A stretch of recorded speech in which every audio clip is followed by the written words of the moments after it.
Olá, meu nome é Isabel, eu sou veterinária, trabalho no Serviço de Criação de Roedores e Lagomorfos do ICTB Fiocruz e hoje vou falar um pouco para vocês sobre fatores que interferem na pesquisa científica, controle sanitário em biotérios de criação. Vou trazer um pouco da minha experiência nessa área para vocês. Bom, os temas que eu vou abordar aqui são, então, classificação microbiológica de animais de laboratório, barreiras sanitárias versus padrão sanitário, controle ambiental, controle sanitário de animais. Qual é a importância, então, do controle sanitário em biotérios de criação, né? Hoje se fala muito em reprodutibilidade nas pesquisas, então é importante que a gente tenha animais padronizados, né, utilizados nas pesquisas. Isso garante essa reprodutibilidade. Pensando em biotérios de criação especificamente, que é o que eu vou falar aqui hoje, os riscos potenciais de contaminação eles são diferentes se você pensar num biotério de criação para um biotério de experimentação. No biotério de criação, o risco de contaminação ele está muito mais relacionado ao manipulador, né, ao operador, a pessoa que vai fazer o manejo daqueles animais, porque eles é que teoricamente são a fonte de contaminação para os animais, né? Não só o usuário, né? A gente vai falar também aqui do ambiente, tudo isso. Mas é diferente da experimentação. Na experimentação, o risco de contaminação é diferente. E aí a gente pode falar também aqui um conceito importante que é o de uma colônia fechada, né? Então, assim, o ideal, pensando numa colônia de criação de animais, é que você só adquira animais certificados, né? De instituições que vendam esses animais, mas com uma certificação do padrão sanitário. Então, a certificação sanitária é muito importante quando você pensa numa colônia de criação, né? Porque você vai trazer animais de fora e você tem que ter certeza que esses animais são limpos, né? Além disso, o controle sanitário ele é importante para você ter um ambiente de qualidade, um ambiente seguro, né? Tanto para os animais quanto para as pessoas que trabalham nesse ambiente, né? Para você ter uma rotina e uma produção animal eficiente. E aí eu vou falar também um pouco sobre as barreiras, né, que também são fundamentais nesse processo de controle da qualidade sanitária dos animais. Bom, inicialmente a gente tem que, então, pensar na classificação microbiológica desses animais, né? Então, a gente tem a classificação dos animais como gnotobióticos. Então, gnotobióticos são animais que têm uma microbiota associada definida, né? Então, você sabe quais são os agentes que aquele animal alberga, né? E aí você tem, então, pensando nessa categoria, os animais axênicos ou animais germe-free, que são aqueles animais livres de microbiota associada. E aí, você pega um animal germe-free ou axênico, e aí você pode ter um animal monoxênico, quando você popula ele, na verdade, infecta ele com algum agente definido, e o dixênico com 2 agentes definidos, ou polixênico com mais de 2 agentes conhecidos. E aí você tem, então, os animais SPF, né, ou livre de patógenos específicos, também conhecido como heteroxênicos, né? Então, são animais que você vai testar para determinados patógenos, né? Patógenos específicos, e você vai assegurar que ele é livre destes patógenos que ele foi testado. E os animais convencionais são os animais que você não tem definição da microbiota dele, né? Você não sabe a população de bactérias e vírus, enfim, que ele alberga no seu organismo, né? Então, essas são as 3 classificações, né, microbiológicas dos animais, e isso é fundamental para você pensar no controle sanitário da colônia que você vai manter no seu biotério. Hoje em dia se fala muito sobre, se questiona muito o uso de animais limpos, né? Então, eu botei aqui alguns exemplos de alguns artigos atuais que estão falando exatamente, estão questionando exatamente a necessidade de você trabalhar com modelos animais, SPF, germe-free, já que isso não existe na vida real, né? Porque se a gente pensar que todo experimento é feito no animal para ser utilizado no homem, e a gente sabe que não existe uma pessoa germe-free, né? Então, enfim, isso está sendo muito discutido atualmente e é mais para a gente saber que isso está acontecendo e também se questionar, né? Então, aqui alguns exemplos de artigos bem atuais que falam sobre essa questão. Bom, então aí a gente vai pensar no padrão sanitário da colônia de criação que a gente está trabalhando, né? E aí eu destaquei algumas coisas que eu acho importante da gente pensar. Dependendo do padrão da colônia que a gente vai ter determinados procedimentos ou não, né? Pensando que a gente está trabalhando numa colônia SPF, que é a classificação microbiológica dos animais que mais se trabalha na pesquisa, né, atualmente. Ou animais convencionais, mas que a gente diz que são convencionais controlados, porque a gente, apesar deles serem convencionais, a gente cria algumas barreiras para não ter maiores contaminações nesse animal. Então a gente pode pensar em procedimentos de acesso e manejo, que são os POPs, né? Que são muito importantes também. E aí a gente tem práticas, por exemplo, de manejo, de acesso, como o banho, antes de você entrar na colônia, né? No biotério que eu trabalho, isso é uma prática, né, diária, né? Todo mundo que entra no biotério precisa tomar banho, escovar os dentes, lavar o cabelo e usar todo um EPI, um uniforme, na verdade, que é estéril, foi autoclavado, né? E aí vai vestir toda aquela roupa, todo aquele uniforme, sapato, roupa, gorro, máscara, tudo isso. Isso para, como eu falei, minimizar a entrada de contaminação para os animais, porque aqui a gente está pensando na criação, né? Além disso, a gente tem todo um controle de acesso dos insumos, né? Como ração, água, a forração das gaiolas.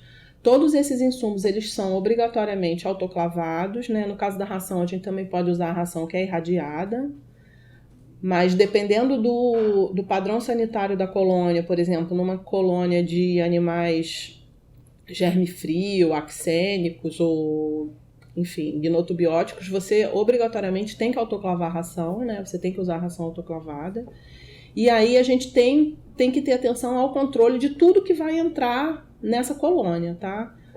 Todos os insumos, as pessoas, a visitação é restrita, o acesso é restrito, a gente tem equipe dedicada que trabalha nessa área, né? Que não trabalha em outra área. Se trabalhou em outra área, tem que fazer uma quarentena para acessar a colônia. Tudo isso para a gente evitar a contaminação. E é importantíssimo que os funcionários e todas as pessoas que trabalham tenham um treinamento nessas práticas e entendam a importância disso na rotina. E aí também falando um pouco das barreiras sanitárias, né? Porque os procedimentos andam junto com essas barreiras, né? Eles se completam, digamos assim. Então as barreiras sanitárias, elas também são compatíveis com o padrão sanitário da instalação, né? Do biotério. Então é imprescindível que a gente tenha uma autoclave dupla porta, que é uma autoclave que a gente chama de barreira, né? Ela comunica a área de entrada de material, então você carrega a autoclave com o material a ser esterilizado e você retira ele estéril do outro lado. Ou então você tem caixas de passagem, que na verdade é para o acesso de materiais termosensíveis, né? E aí você tem a desinfecção nessa caixa de passagem, seja por produtos químicos ou por luz ultravioleta. E você tem o diferencial de pressão. Isso é importantíssimo. Então, pensando na criação, você tem, então, salas de criação com pressão positiva, de modo que aquilo ali realmente seja uma barreira para a entrada de patógenos ou de qualquer outra contaminação, né? O sistema de ventilação também é importantíssimo, né? Então, a gente tem que ter insuflamento com filtros, né? Todo um sistema de filtro, o sistema de ventilação com filtros, né? Para que esse ar que entra na sala ele seja filtrado antes de entrar na sala, para também não trazer contaminação. E aí, no caso da criação, é importantíssimo o filtro no insuflamento, né? Na exaustão ele não é tão importante, porque você está trabalhando com animais limpos, né? Você não está trabalhando com animais inoculados, infectados. Então, aqui a preocupação é do que entra e não do que sai. E, dependendo também do status sanitário da sua colônia, você vai ter que trabalhar com módulos de troca, né? Então, é um funcionamento como se fosse de uma cabine de segurança biológica, né? Um módulo de troca pode ser um fluxo laminar também, que ele vai proteger o animal ali na hora do manejo, de você fazer a troca. Ele garante que aquele ar ali está limpo e você também não vai trazer contaminação. E pensando nos animais gnatobióticos, a gente tem os isoladores, né? Que também esses animais são mantidos em isoladores. Falando um pouco, então, do controle ambiental, o que é importante da gente monitorar no ambiente, né, do biotério de criação? Então, a primeira coisa que a gente faz é o controle de vetores, né? Então, no biotério que eu trabalho, a gente tem, então, um programa de controle de vetores, né? Ele é um programa contínuo, né? Que visa o controle, né, de roedores, insetos alados e rasteiros. Então, a gente tem armadilhas luminosas, a gente tem, aí eu botei aqui na foto, né, também armadilhas para roedores, né, selvagens, externos, né, e a gente tem também a desinsetização periódica e a troca dessas armadilhas, seja com a reposição aqui do produto e aqui também do adesivo que fica aqui dentro dessa armadilha luminosa que retém os insetos alados, né. Então, isso é feito de forma contínua, isso é obrigatório em biotérios de criação, né? E a gente tem isso assim, muito bem controlado e acontecendo de forma contínua. Sobre o monitoramento ambiental, então a gente tem o que é muito crítico na criação?